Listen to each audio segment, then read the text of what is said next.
Well, hello and welcome to Rockets Away, a new series of programs from Space Oddities, where we will be looking at international spaceflight, all the news from that, and each week we will be doing a profile of one of the international space agencies, of which there are 76, believe it or not.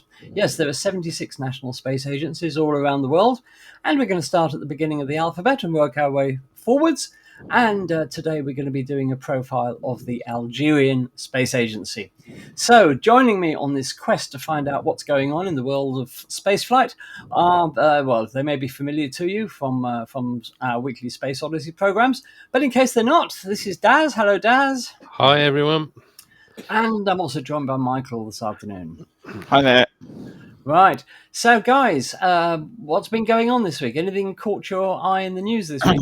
Well, I've actually been following the countdown of the Psyche mission, Right. which should have been launched next Thursday on the 5th. But that's been delayed a week due to a problem with the communication system on the spacecraft. So hopefully they'll get time to, rectify any problems with that system. Looking forward to it because it's another flight of the Falcon Heavy rocket. So that would be quite an interesting launch to watch. Yeah, very much so. It's got lots of new technologies on there. They're actually going to be using laser communication. That's right. And how they're going to do that is it's a story in itself. They're actually going to have the transmitting laser from Psyche, the Psyche probe. It'll actually be floating in space. It will be attached by an umbilical to the actual probe, but to actually get it stable enough, it has to sit in space, absolutely dead still. It's a fascinating device, and of course, while they're actually doing that, Psyche can't do anything else. It will be sat itself dead in space because it won't be able to move. But yeah, there's lots of intuitive things going on. The other thing is the propulsion system, isn't it? The ion Hall effect propulsion system. And just in case our viewers are not aware, Psyche is the NASA mission to asteroid Psyche of the same name. And asteroid Psyche is quite possibly unique in the solar system because it appears to be made purely of metals and all sorts of precious metals at that. And scientists believe it may be the core of an ancient planetoid that formed during the early years of the solar system, but for whatever reason never really grew into a planet, perhaps due to an impact or whatever environmental changes. And it will be our first close look, because in a telescope, Psyche just appears as a dot of light. So they have done radar measurements with it, and they've measured its density, and it's incredibly dense. So it must be made out of metals rather than rock. And it's going to be an interesting trip. Guys, can you remember when Psyche actually arrives? What, at 2029 at 2029 at Psyche. So Psyche arrives in 2029. I think it's going to spend 2 years orbiting it. That's right. And investigating it and finding out what on earth it's all about. I mean, one of the first things it's going to do is it's going to orbit the actual 16 Psyche itself, but it's to actually for the first month or so, because it's sort of like a funny little orbit, so that it can get good views of it. Because they don't know really what the makeup is, but they know it's possibly going to be some heavy metals and different materials. It will affect how the probe will actually orbit, because in some places gravitational effect could be so they're going to be using the redshift of the actual spacecraft itself over the first few months to tell what's the spacecraft actually doing at different times in the orbit, and then they will work out a program that if here it's very the gravity seems to be very much so greater, then we can then sort of like adjust and do that and work out a whole program so it'll be able to orbit safely. Again, this is another one of the technologies they're testing. So yes, great. They plan to do 3 separate orbits of different distances over time. So that's slowly getting closer. The mission. We were expecting it to launch about this time last year. But it was delayed for various reasons to this year. Looking forward to the mission. Yeah, it's worth saying that if it is indeed, as is highly suspected, made out of all these precious metals, the total value of those metals could exceed the value of the global economy. Yeah, countless trillions of dollars worth of precious metals make up this asteroid, if that's correct.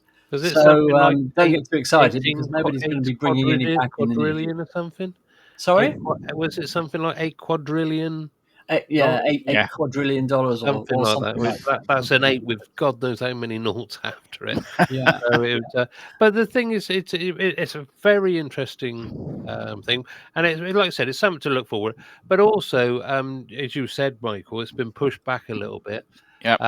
Which could be a good thing because, in fact, actually, from what the news we've just had, there was a threatened shutdown of the US government, which meant that the launch would have probably still taken place, but nobody would be able to watch it. I see. So fingers crossed that they sorted themselves out. And but I think Andy, you said something like about this been now put off towards the 14th, which means Psyche should be safe. Yeah, that's due to launch on the 12th. So we should be okay for that. And of course, we will do our very best to cover the launch of Psyche here on Space Oddities. So keep your eye on the channel, and we will be making an announcement about the exact time and date on the 12th. That's not to say that it won't slip again, of course. But at the moment, launch of Psyche is scheduled for the 12th. So what else has been in the news this week that's caught your eye, guys? Anything? Well, there's been sort of like several things. Of course, we're going to be talking about it later. The Orbital Reef story. Yeah, we'll come back to that. Another thing is that, as I said before, when we were just off air, yesterday was the anniversary of the touchdown of Rosetta on the Comet 67P, the Churyumov-Gerasimenko comet. Of course, it was at the end of its mission. So rather than let the Rosetta crash down onto the surface, they had a controlled sort of like descent, and it just sits on there now, happily go around forever and ever. Forever and ever. So until it runs the comet. But that was something that came out of the blue. I didn't realise that was 2016. That was the 30th. Wow! Wow, is it that long ago? And of course, we gained so much knowledge as regards the makeup of the comet and some of the chemicals and the long chain compounds that they found on there that really opened our eyes. And of course, that's been expanded with the likes of Bennu, just the Bennu samples just coming back, the Ryugu coming back. It's just changing. It's really given us so much information as to what the universe, the early solar system, was made of. And of course, some of these samples that are coming back are going to be older than the solar system. They could be intergalactic. They've come into our solar system. So I just can't wait until they start analyzing it. We watched the sample return last Sunday live, and I hope you were with us. But it was an exciting time, and we've got more exciting times to come. If you do want to watch that video, viewers, it is on our live stream playlist on the channel. And not forgetting, of course, that Rosetta was a European mission, and it broke many records, and it was a first in many respects. It was the first spacecraft to orbit a comet. It was the first spacecraft to drop a probe onto the surface of the comet, and it was the first probe that bounced across a comet as well. So whoops, which was a bit disappointing, but it had never been done before, and so many variables. Anything could have gone wrong, and indeed, the thing that did go wrong, of course, was the fact that Philae's harpoons that were meant to fire to anchor it in the low gravity failed to fire. So instead of landing, they probably helped to increase and ended up altitude, trapped under a rock overhang, which took some considerable time to find, if you remember rightly. But they did find it eventually. But of course, its batteries were exhausted in 96 hours, and it did do a lot of science. It didn't achieve its main science objectives, but Philae did deliver some really interesting results. Anyway, that was Comet 67P. Let's move on now to what I think is the main news of the week. And this is that Blue Origin may well be pulling out of the Orbital Reef space station program. Now, Orbital Reef is part of NASA's program to encourage the development of private space stations. And Blue Origin were chosen as the prime contractor for the space station, with Sierra Space as the secondary contractor. So let's just have a brief look at what the thing actually looks like. And be with you in 1 second. Let's just get this set up. And it's an interesting project. It will develop a space station that will allow astronauts to live in far more comfort and luxury than they have in the International Space Station. And this is what it's meant to look like. Now, in terms of who does what, Sierra Space are building the Life module, which is where the astronauts will live, inflatable modules for the space station. And Blue Origin will provide a lot of the logistics and a lot of the transport capability, along with Sierra Space, to and from the space station. It looks a wonderful project. It was envisaged as a home not just for astronauts, but for industry to set up on there and do all sorts of industrial experiment and manufacturing. So it's quite an important project. Sierra have been developing this module. The inflatable ones you see there stuck to the sides of the main body of the space station, and as you can see, they're doing really well. Now, Sierra have issued a progress report on the Orbital Reef.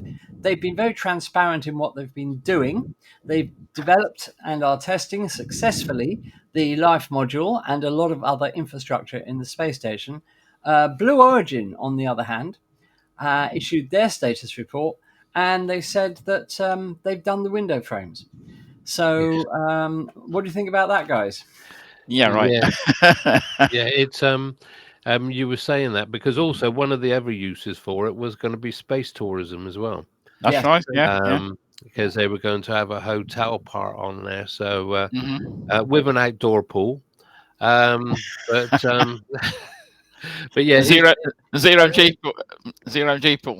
Yeah, because the idea is, I mean, as we all know, that these space stations, and they do it on the International Space Station as well. When you're for industry wise, you can produce better alloys and other alloys with different properties that you can get on Earth because they're in micro G. So they form different crystalline structures, and so they have different properties. And also any sort of like pollution is in space, which really isn't the ideal thing, but it saves the planet a bit. Yeah, I mean, because Andy, you said it's have you got any more that you want to go into it? Not at the moment. No, carry on. No, because I was just going to say, because it wasn't just Sierra and Blue Origins that were involved in this. There were several other companies as well involved. And you had Axiom, they were involved, Voyager Space, Northrop Grumman, and VAST. And the Orbital Reef team, it also included Boeing, Redwire, Amazon, and Genesis Engineering Solutions. So this possible dissolvement of this partnership could have knock-on effects. And of course, as we said before, it was NASA's chosen go-to space station. Yeah. And as a result, it received some money. Well, the interesting thing is, of course, that Blue Origin is the primary contractor. And as we know, that since they've been awarded the second contract to build the HLS, the Human Landing System, for the Artemis mission to go to the moon, they're obviously decided to put all of their effort, resources, and money into building that. And they're no longer interested in Orbital Reef. Of course, it's going to really upset all the contractors you mentioned, Daz, because now NASA has said that they're looking for a primary contractor to replace Blue Origin, but that will not be an easy job. No, that's right. Well, of course, Blue Origin were also supposed to supply the main core. When you looked at the picture, you had that solid tube that was down the bottom with all the modules on the side. That was supposed to be a new Glen stage, which was then going to be adapted to accept all the modules on the side. So they were also, and of course, I'm supposing this is where the windows that they were talking about that they've been testing were supposed to go. And as you said, they've got their fingers in other pies that they seem to be more interested in. Europe seems to be interested in building a space station now. What about companies in Europe being involved with? Well, it could be. Orbital Reef? But I mean, who's actually got at the moment the capability of doing British Airways? Because Europe hasn't even launched the Ariane 6 yet. True. They actually haven't got a launcher at all at the moment. So what capabilities Europe got at the moment to take over? I mean, if they, theoretically they could, but it's going to delay the project by a long time. So, it's amazing. What is amazing to me is that Blue Origin got the contract from NASA in the first place. I think everybody was surprised at that. Yeah, because they have shown themselves to have zero space capability. The New Glenn rocket is way behind schedule. They're talking about a launch before the end of this year, but now that doesn't look as if it's going to happen. Not to mention Starliner. Well, we won't mention Starliner. So I think NASA are being shown up more and more as having made some really bad decisions on who they're contracting. Now, I appreciate the fact that NASA don't want SpaceX to have a monopoly in everything. So they're not going to ask SpaceX to do this. And I don't think SpaceX will be interested anyway, because that's not really their bag. All their effort at the moment is building the lunar lander and getting Starship to work as a system. They wouldn't be interested in space station building at the moment, I don't think. But, NASA have made some incredibly bad decisions with the Starliner, employing Boeing to do it and not cancelling the project further when it became obvious to anybody that Starliner is a complete disaster. Employing Blue Origin to build a space station when they have absolutely no expertise, apparently in things other than window frames. And that's it. I've got some interesting facts and figures for you, actually, about this. And these are the contracts that were or have been awarded to Blue Origin by NASA, going back, lots of years, back to 2012. So Blue Origin have received $480 million to develop the New Glenn launch vehicle, which is well behind schedule. And because Blue Origin are so secretive, nobody has any idea really what's going on with it. Now, this is an interesting thing. NASA chose SpaceX and Boeing to build the crew transportation system and the cargo resupply services to the International Space Station. But did you know they'd also awarded Blue Origin a contract to do exactly the same thing? Oh, have they? Yeah. They have actually given Blue Origin $680 million to develop a crew transportation capability along the lines of Crew Dragon. Wow. And Starliner. And for cargo resupply, they've given them another $280 million to supply cargo to the International Space Station. Can I just stop you there, Andy? When did this all happen? 2018, they were awarded that money. Wow. For the crew transport, and 2019 for the cargo resupply. Now, do you know which vehicle Blue Origin have developed to do that? Yeah, I was just going to say, because it's New Shepard. New Shepard. Oh, right. Was meant to have been designed as a crew transportation and cargo resupply vessel for the International Space Station. What's it ended up doing? Yeah. It ended up flying rich people into just to the very edge of space in a flying penis.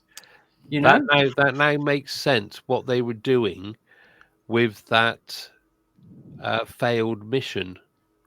Yes, that very last.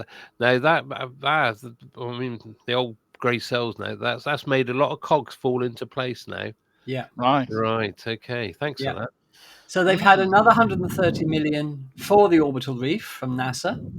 The HLS Moonlander 3.4 billion, and early this year they actually got a contract to launch a NASA Mars mission called Escapade at the back end of 2024, for which they've received 20 million so far. Now, 20 million is well below what they'll be asking for launch services for the New Glenn. So it's assumed that this must be on a ride share. But we don't know. But anyway, in total, they've had just a bit over 5 billion from NASA. And if you look at this list of things, what can you tick off? Well, you can't tick off the New Glenn because that really isn't ready, and we don't know when it's going to be.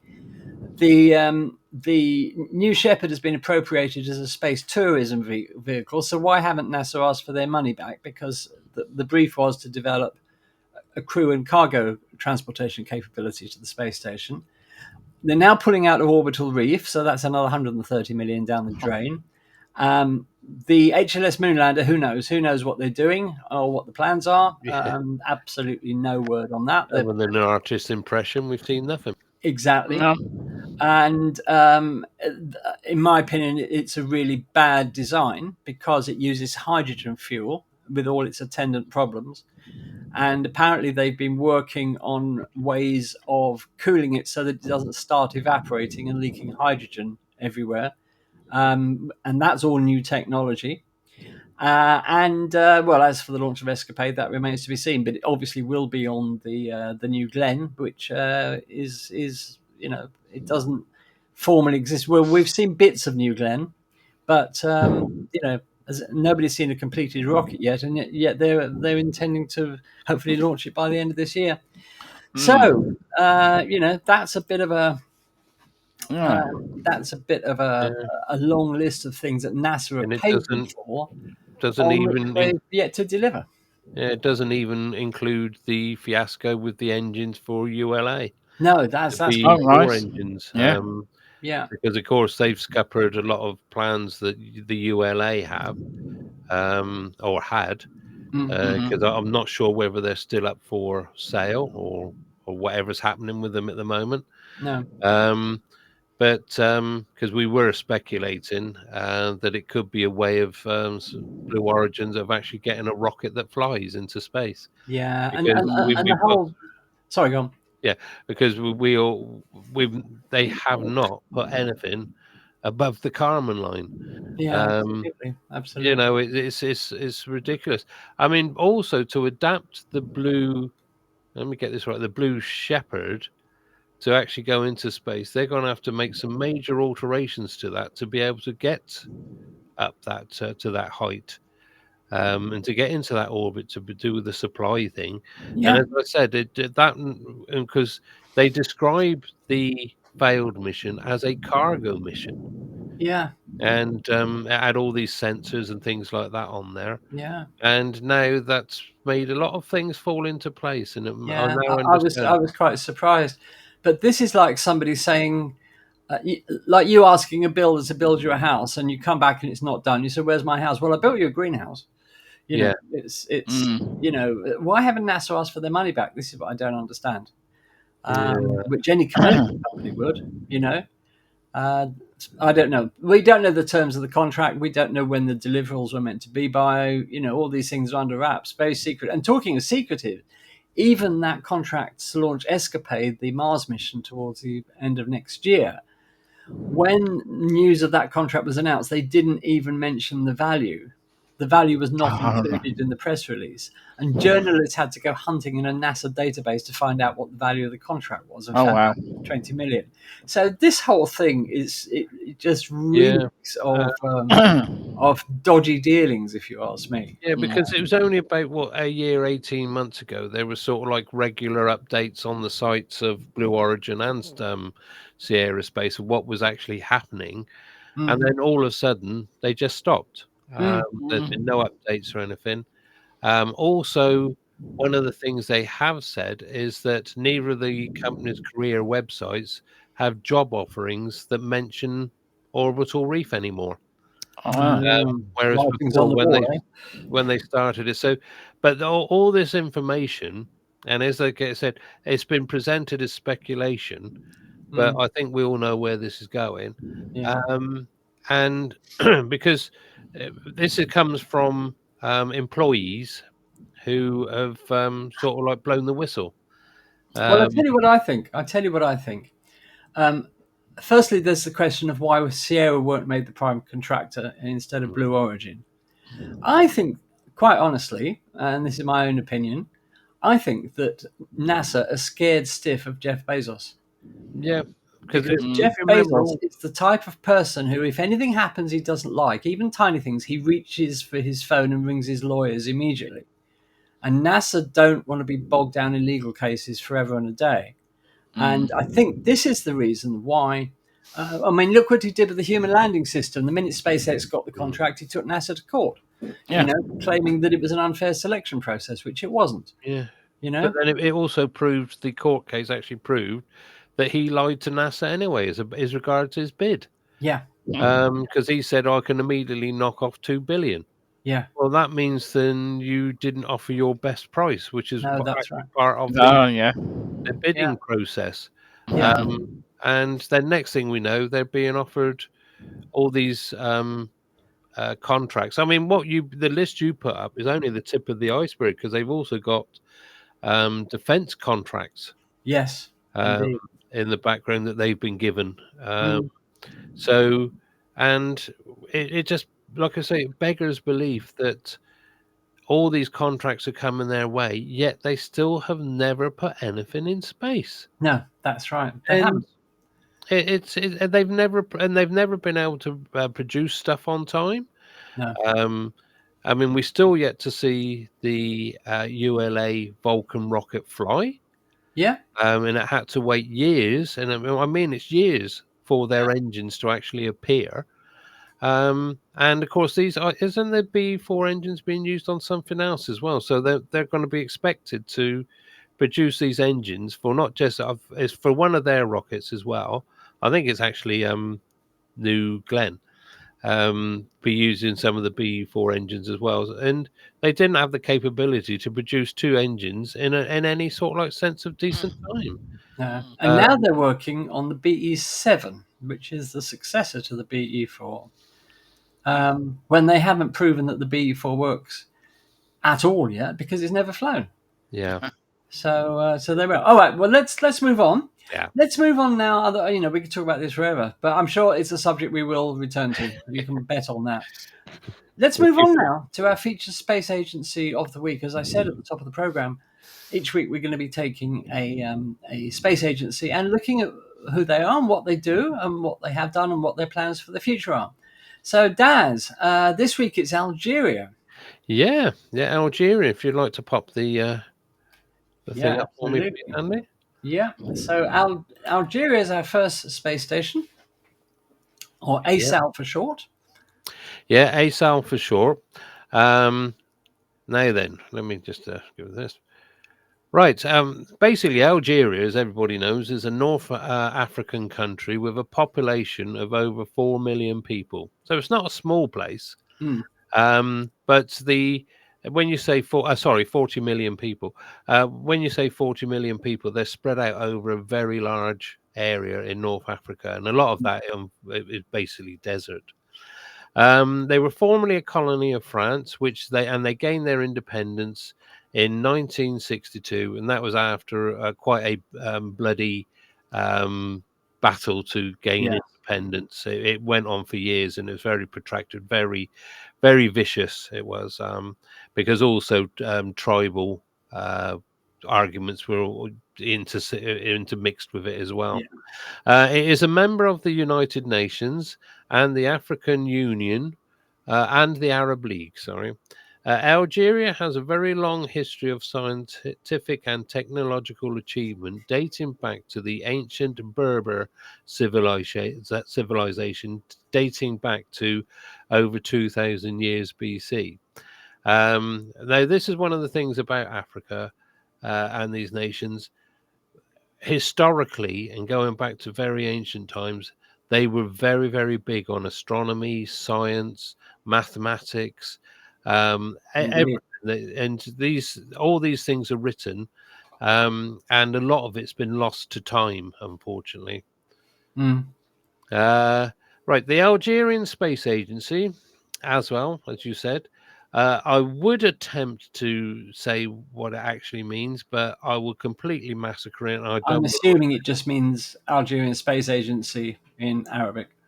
Yeah, to try and say it in Arabic, phonetically, it's a nightmare. I did try it, and I thought, no, I'm going to upset somebody. And it was established in the year 2002. Its mission is to promote and develop space science and technology in Algeria. ASAL is responsible for designing and developing, launching satellites, conducting space research, and providing space-based services. Right, ASAL's history. ASAL's early years were focused on building human capital and developing the necessary infrastructure. No, this is a mistake, actually. It's in 2002 ASAL launched its first satellite, not 2006. Right. I put here. I think that was fat finger syndrome while I was typing. And it launched its first satellite, ALSAT-1. We'll talk about the satellites a bit more in the future. In 2017, ASAL launched its sixth satellite, ALCOMSAT-1. ASAL is currently working on a number of new projects, including the development of a new satellite constellation and the construction of a spaceport. Right, here is its very first satellite, ALSAT-1. We should, in fact, point out, though, that it was the first satellite launched under the umbrella of ALSAT, but Algeria, as a country, had actually launched satellites in the 1960s. Yeah. Yeah. But I must point out, these satellites, none of these satellites I'm going to mention now, were launched from Algerian territory. Right. As I said, you'll probably see as I go through it. Yeah, and the ones launched in the 1960s were on French rockets from Algerian soil, but they were on French rockets. Yeah. Yeah. So ALSAT-1 is the first of a series of 5 microsatellites launched under the DMC, which is Disaster Monitoring Constellation, for the time period of 2002 to 2005. The objective of the mission is to provide medium resolution multispectral images for monitoring natural disasters as well as other thematic remote sensing applications. Right. So that was its first satellite. Then it had ALSAT 1B. And one thing I will say is that the ALSAT 1 and the 1A and 1B were also built in conjunction with a UK company called Surrey Space, if I remember. Oh, right, of course. So, but what they did is they helped them build the satellites, but at the same time they trained Algerian engineers in the same, so that in future they would be able to build their own, which is what they've gone on to do. The 1B is a satellite designed for agriculture and disaster monitoring. It was launched on the Indian the Indian Space Agency launched it for them, and it was on Monday, September the 26th, 2016. The first ALSAT-1 was actually launched by the Russians. It was quite a national, international project that was. So it was launched by the Russians, their first satellite. Sorry, jump to. Then they had ALSat 2A, successfully launched again by the Indians from Chennai in southeast India on the 12th of July 2010 as an Algerian Earth observation satellite. Since its launch, ALSat 2 has provided nearly 30,000 images. Wow. ALSat 2B, which followed, it was similar in design, but was integrated in Algeria, so it was built within the Small Satellite Development Center in Oran. So they've already by this time started building these satellites themselves. Right. Then we've got ALSat 1N contains amateur radio payloads and was launched on again by India in 2016. And then the final satellite that I've got recorded was their Almcon Sat 1. And it is the first Algerian communication satellite. It was successfully launched this time by the Chinese on a Long March rocket 3D on December 2017. 17. Algeria controls it in orbital operation, management and applications from Algerian ground stations. The satellite provides broadcasting, emergency communications, remote education, and satellite broadband. So they've expanded themselves into a lot of pies. So their vision, ALSAT's vision, is to make Algeria a leading player in the global space industry. ASAL aims to develop indigenous space capabilities and to use space technologies to improve the lives of Algerian citizens. Also aims to contribute to the development of the African space industry. Fantastic. Yeah. So their future aims future aims include launching a new satellite constellation, as we mentioned before, build its own spaceport, and developing indigenous space technologies. Using space technology to improve the lives of the Algerian citizens, contributing to the development of the African space industry. There is some other. The conclusion is basically the Algerian Space Agency is a young but ambitious organization. ASAL has made significant progress in its early years and is well positioned to play a leading role in the global space industry. ASAL's future aims are ambitious, but they are achievable with the continued support of the Algerian government and people. There are a couple more slides, which will, when we pop this up, this will go up as a separate slide, just giving you a bit more information as regards what their future plans are, how they've developed themselves, and so on. So yeah, that's the Algerian Space Company. Right. Space Agency. The way they've done it is they've aligned themselves with lots of other international agencies. As we heard, they're linked with China, linked with Russia. The two LSAT A and B were built by the French. Yes. So they've linked with the British. They're linked with NASA. They're linked with everyone. So they've basically gone to everybody and say, look, we want to do this. Can you help us? And then they've gone on and they've trained their own staff to be able to build these satellites themselves. And as always, with any developing space agency in a country, as long as the government behind them and as long as the people are behind them, then they will continue. Yeah. I mean, they had, like I said, it's a country that's been riddled with strife for many, many decades. And now they're trying to stand on their own, and they're doing it. And like I said, they've got satellites. So they're well on their way. So and therefore the opportunities for young people growing up in a world that their parents didn't know. Yeah, that's right. Yeah. Are fantastic, and we should never forget this with space programs, that they provide training and jobs for if you want to call them the younger generation. Sounds a bit of an old term now, but the younger generation, they do have these opportunities in the space industry, which they wouldn't have had just a decade or two ago. So there we are. So thank you very much for that. That's very interesting about Algeria. And next time we'll be looking at another space agency. Argentina. Is it Argentina next? Oh, right. Don't nice. fly for me, Argentina. Yeah. So Yes. yeah. So next time we'll be looking at the Argentinian space industry and find out what's going on there. And we hope you've enjoyed that look at the Algerian space industry. Obviously, we'd like to wish Algeria the very best of luck with their space efforts. And we look forward to seeing what they're doing, and we will try and follow it as best we can. Of course, because so many people think that when they think of a space agency, they think of NASA, and that's about it.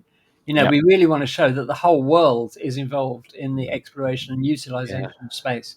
So this is why we wanted to do this, to show you, what other countries are doing in space, apart from America and other big agencies like Russia and the European Space Agency. Yeah, as I was going to say, the European Space Agency is an umbrella for an almighty number of European space agencies. Some you would never think even existed. No. So we'll be avoiding things like actually talking about ESA at the moment. Yes.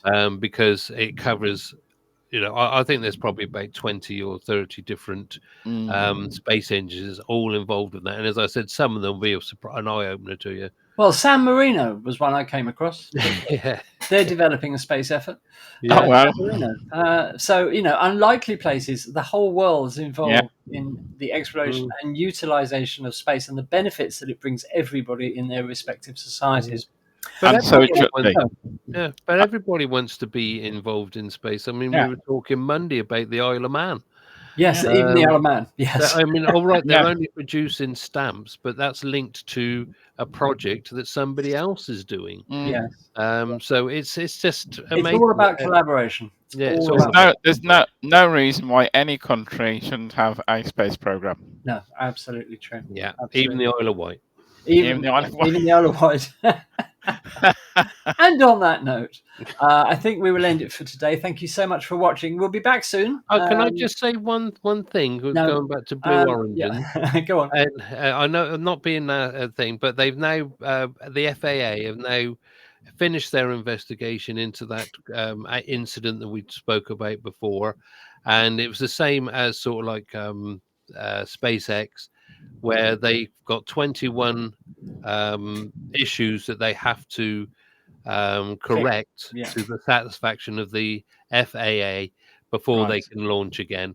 So they're working towards their next launch of their toy. So their New Shepard. Yes, indeed. But there we are. I'd like to thank you both, Michael and Daz, for being here. No, it's been a pleasure. Thank you. We will be back again soon. We're not quite sure when with the next edition of Rockets Away, but we hope you've enjoyed this one. And we look forward to speaking to you again in the very near future. Until then, it's goodbye from me. Goodbye from me. And goodbye from me. All right, goodbye from them. Take care of yourselves. Be good. If you can't be good, be average. And we'll see you again very soon. Bye-bye. Keep looking up, everybody. Stay safe. Yep.